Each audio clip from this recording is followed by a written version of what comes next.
Did you know a black man was displayed in the zoo as an animal 80 years after the abolishment of slavery? His name was Benga, and he was a member of the Mbuti people in the Ituri forest and was now known as the Democratic Republic of Congo. He lived under the rule of one of the most brutal of all the European murderers. King Leopold II out of Belgium didn't really rule Congo as a colony, but more like his own personal wealth-building tool, and killed over 10 million Africans in the process. In 1904, Samuel Phillips Werner, an American missionary and amateur anthropologist, was sent to Africa to bring back something for the St. Louis World Fair in 1904, where 20 million people flocked to St. Louis to celebrate 100 years since the Louisiana Purchase, and America and 60 other countries presented their best show they had to offer, including hundreds of humans from all around the world.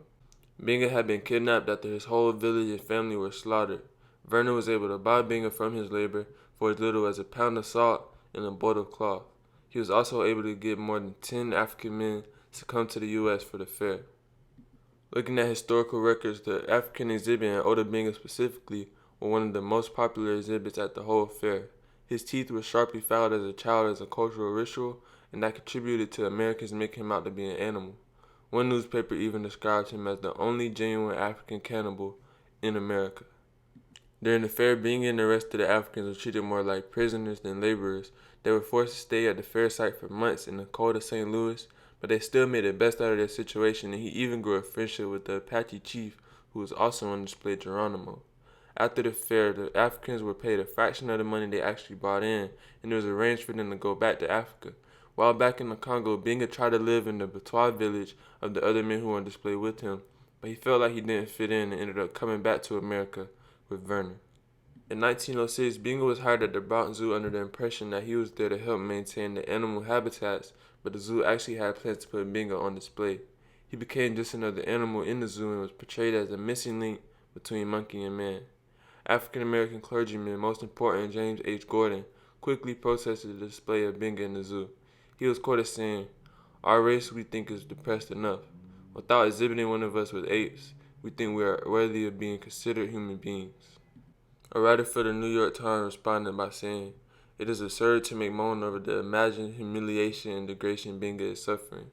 The pygmies are very low in the human scale, and the suggestion that Benga should be in a school instead of a cage ignores the high probability that school would be a place from which he could draw no advantage whatever." Eventually, Benga was released from the zoo into Reverend Gordon's custody and sent to Howard Colored Orphan Asylum in Brooklyn.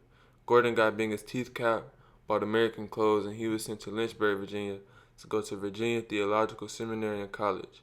He was going to be trained to be a pastor to help Gordon to prove that black people are not inferior. Eventually, he stopped going to school and would do jobs around campus in exchange for room and board. He spent most of his time in the wilderness hunting and fishing, and he even taught a few kids how to hunt and fish. He planned on working and saving money to go back home to Africa, but a war broke out and he wasn't able to travel. Benga was thousands of miles away from home, with no family and trying to fit into a society that didn't even consider him human. Eventually, the negativity took over Benga, and he transitioned on March 20th, 1961. Tens of thousands of people went to a zoo to see a black man in a cage over 80 years after the abolishment of slavery. And it took another 100 years and the recorded lynchings of people like George Floyd and Ahmaud Arbery for Belgium to apologize for their actions in Benga's home, and for the Bronx Zoo to apologize for what they did to Benga. I believe in order to rebuild our community, we have to rebuild education. When you know these strong stories of people you come from, it helps you to understand who you truly are and guide you into the future. If you want to help me rebuild education, make sure you leave a like and subscribe. And comment if you have any suggestions for future videos.